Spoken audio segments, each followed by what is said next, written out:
ములుగు మండల్, మాది జంగల్పల్లి గ్రామం.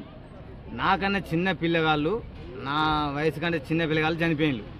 ఇప్పటికీ దసరా అవతల నుంచి ఇప్పటి వరకు 50 మంది చనిపోయినారు అన్న. ఈ ఊరికి ఏమైందో ఏం కదో తెలియదు.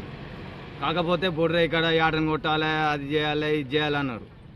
ఈ గ్రామ సర్పంచ్ ఇప్పుడు 6 నెలలు 4 నెలలు అవుతుంది లేడు. కార్యదర్శి చేతులు ఉన్నది. ఎవరు పెద్దలు పట్టించుకుంటలేరు.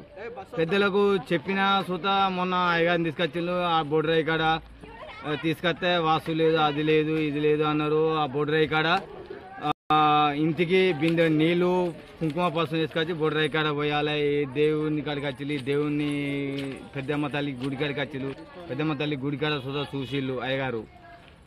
మళ్ళా పోషవ తల్లి గుడి కాడ చూసిళ్ళు. ఇంటికి బిందె నీళ్ళు పోయిండ్రి, అది చేద్దామని అన్నారు. చిన్న పిల్లగాళ్ళు మాత్రం ఈ ములుగు దాటిపోతే అనుకుండా పోతే శివాలయాలు ఈ పెద్దలు పట్టించుకుంటలేరు. ఓట్లు వేసానికి వచ్చినప్పుడైతే ఓట్లు మాకు వేయరి, పైసలు కావాలి, ఇది కావాలి, అది కావాలి అంటే చేస్తాం అంటాను. ఓట్లు వేసుకుంటాను, పోతాను.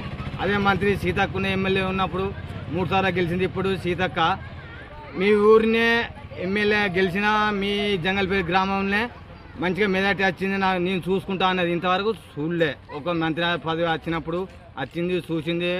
కరువు పనికి వచ్చింది.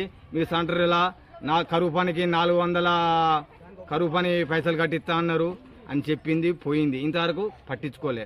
మరి ఆమె మరి ఊరికి మెజార్టీ వచ్చినప్పుడు మరి ఇప్పుడు ఈ ఊరికి ఏమవుతుంది, ఏం కంత చిన్న పిల్లగాళ్ళు చనిపోతాను, మరి ఏంది అని ఒక్కసారి చూద్దా అడగలేదు. అది